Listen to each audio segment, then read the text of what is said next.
บ่หลังข่อยอยากให้เบิ่งคลิปนี้เด้อหึเบิ่งคลิปนี้คลิปอะไรอีกล่ะนี่เด้นี่โอ้เอาเพิ่นเฮ็ดอิหยังนั่นคือคนร้ายแท้บ่ต้นจะเบิ่งดีๆจะว่าแรงงานลาวหรือแรงงานเขมร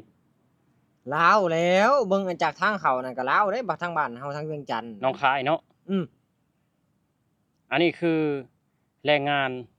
ที่จะเข้ามาทำงานในประเทศไทยนะอืมเนาะที่จะเข้ามาทำงานในประเทศไทย อืม เพราะว่าตอนนี้หั่น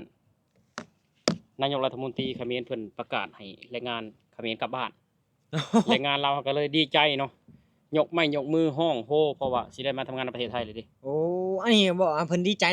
ย้อนว่าสิได้มาเฮ็ดงานอยู่ในประเทศไทยนี่บ่ แม่นๆก่อนอื่นหมดก็สวัสดีครับผมสวัสดีครับสวัสดีครับ สวัสดีครับ FC ไทยลาวหมดทุกคนเนาะ สวัสดี วัน ครั นี้ บ ก็มาพบมาพ้อกับเบาต้นกับเบาหลังเนาะ แม่นครับผม ภาพที่พี่น้องเห็นไปนั่นก็คือแรงงานลาวเฮา อืมคือแรงงานลาวเฮาที่แบบว่าเป็นแรงงานนำเข้านะ อืม ที่เข้ามาทำงานในประเทศไทย อันนี้นะ แม่น นำเข้า เข้า มื้อนี้นี่เท่าไหร่นี่มื้อนี้ น่าสิประมาณ5-600ชั่วโมงอันนี้นะ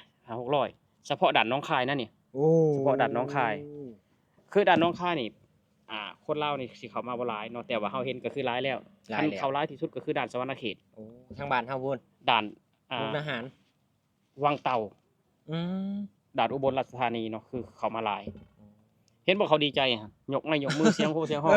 เสียงโหเสียงห้องว่าดีใจอีหยัง ดีใจเขามาทำงานในประเทศไทยนี่แหละดีใจเลยแบบว่าสิมีงานเฮ็ดเลยเด้บัดนี้เพราะว่าแต่ก่อนน่ะคือว่าคือแรงงานเขมรเพิ่นกั้นเฮาไว้อยู่นะเพิ่นกั้นเฮาไว้อยู่ ยังเป็นกำแพงอีกกำแพงหนึงอยู่ จะเป็นกำแพงหนึง โอ้ คือตอนนี้แบบว่า เป็นโอกาสอันดีนะสำหรับแรงงานลาวเฮาที่อยากเข้ามาทำงานในประเทศไทย เพราะว่ารัฐนายกรัฐมนตรีเขมรเพิ่นประกาศให้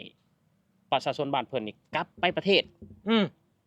กลับไปประเทศ กลับไปเฮ็ดหยังกลับไป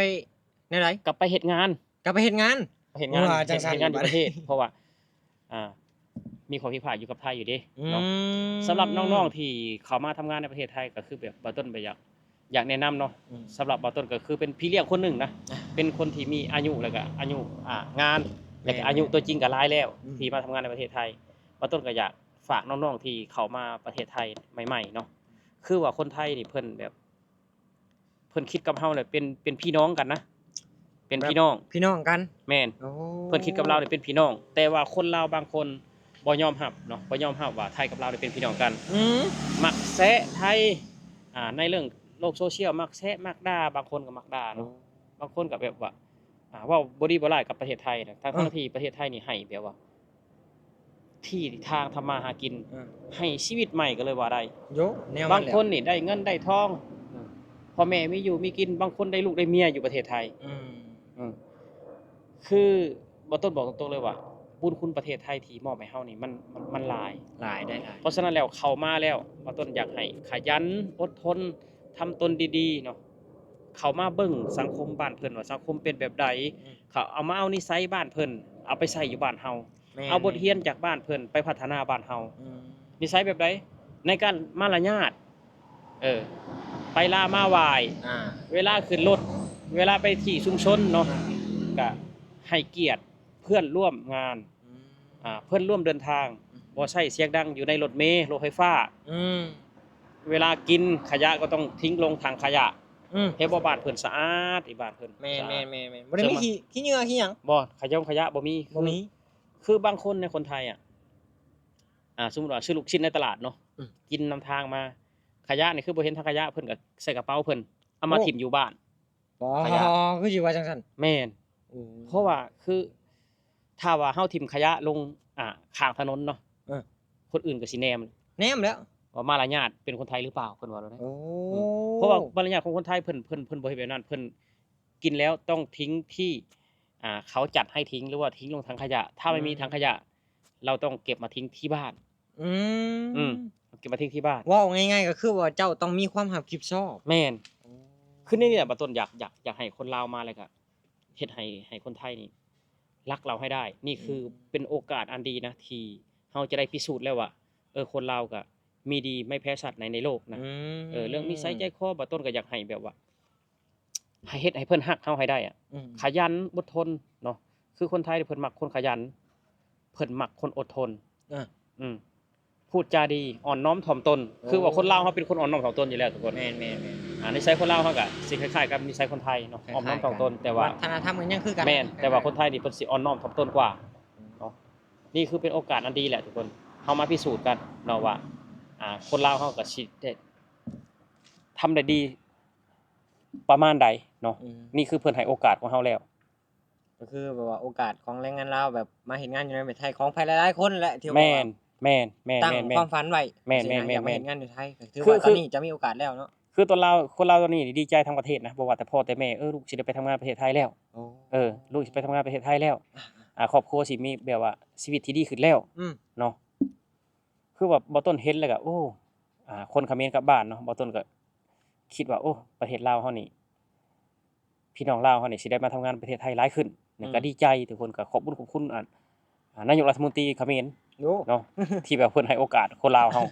แม่น อืม ขอบคุณหลายๆที่ว่า คือว่าตอนนี้ทุกคนคือว่าตอนนี้คนลาวเนี่ยเข้ามาประเทศไทยหลายเป็นประวัติการณ์เลยทุกคนตอนนี้เนาะคือคนลาวนี่นะเขามาหลายแฮงเนาะเพราะว่าแต่ก่อนก็เขาอยากมาบ่อยากมานะประเทศไทยเป็นประเทศที่เขาอยากมานะ นี่ เพราะว่าอยู่บ้านเฮาก็ฟังเพลงไทย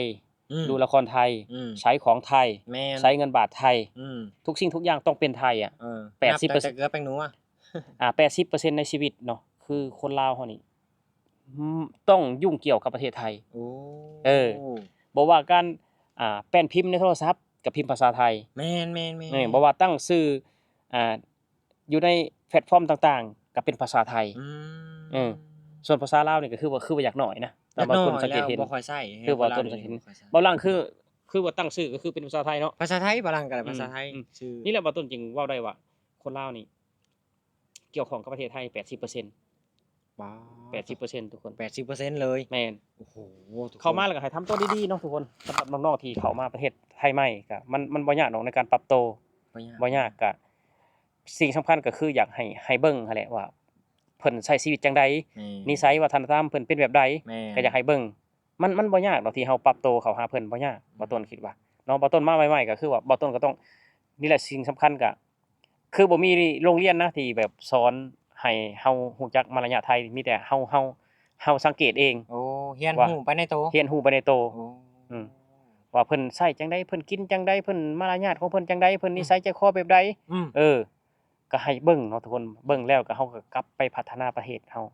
กลับไปพัฒนาครอบครัวเฮา อืม มาแล้วก็ตั้งใจเก็บเงินเก็บทองทุกคน แม่น เพราะว่าบ้านเฮามันก็คือว่าหั่นแหละจนเนาะ จน บ้านเฮาจน แห้งแล้งหา แห้ง เงิน แล้ ยาง กอีกบัด หาเงินยากงานก็บ่มีเพราะฉะนั้นแล้ว บ่มี ประเทศไทยเพิ่นเปิดโอกาสให้เฮาแล้วตอนนี้ เพิ่นเปิดโอกาสให้แรงงานเฮาแล้ว เฮาต้องทำตนให้ดีที่สุดทุกคนให้เพิ่นฮักให้เพิ่นหอมเฮา อืม ให้เพิ่นแบบว่าคิดฮอดเฮาอย่าสร้างปัญหาเนาะอย่าสร้างปัญหามาลักเล็กขโมยน้อยบ่เอาแบบนั้นเนาะบ่เอา เพิ่นบ่มักเรียนได้คนไทยแนวนั้นน่ะเพิ่นบ่ แม่น มักได้ แม่นลักเล็กขโมยน้อยมือสั่นตีนยาวนี่บ่เอาเลย บ่เอา เฮ็ดให้เพิ่นฮักที่สุดเนาะ แม่น ซื่อสัตย์กับเฒ่าแก่ซื่อสัตย์กับงาน แม่น มุ่งมั่นกับงานเป็นคนฮักงานสู่งานเนาะ คันเฮามีความรับผิดชอบในงานจังซี่นี่คือแบบว่าเฒ่าแก่เนี่ยเพิ่นฮักอยู่แล้ว แม่น คนไทยนี่เพิ่นมักคนแนวนี้ แม่นนี่แหละทุกคนเนาะน้องๆก็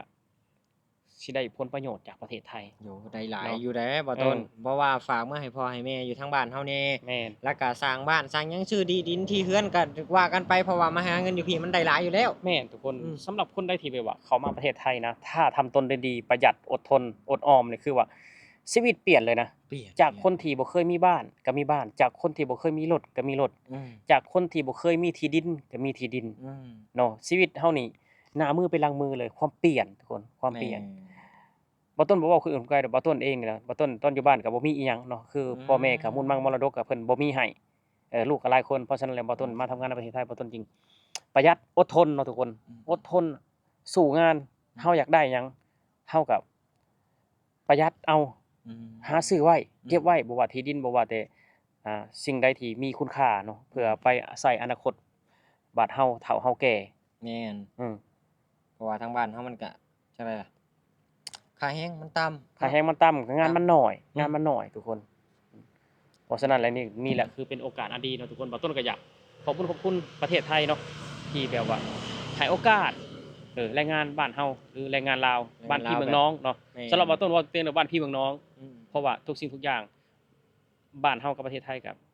ใกล้เคียงกัน แม่ บ่ว่า แม่ การ แม่ การพูดการจาบ่ว่าภาษาการพูดการกินวัฒนธรรม อืม หลายๆสิ่งหลายๆอย่างก็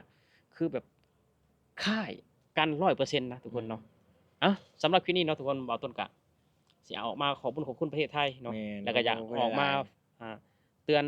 น้องๆคนรุ่นใหม่ที่จะเข้ามาทำงานประเทศไทยเฮ็ดให้เพิ่นฮักเฮ็ดให้เพิ่นสงสาร แม่น เฮ็ดให้เพิ่นดูตน ครับ เฮ็ดให้เพิ่น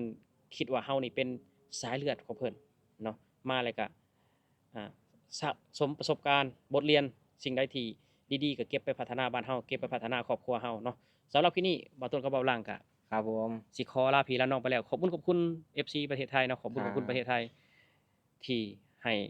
บ่าวต้นกับบ่าวหลังมานั่งอยู่หม้องนี้เนาะสำหรับคลิปนี้บ่าวต้นขอกล่าวคำว่า สวัสดีครับผม สวัสดีครับ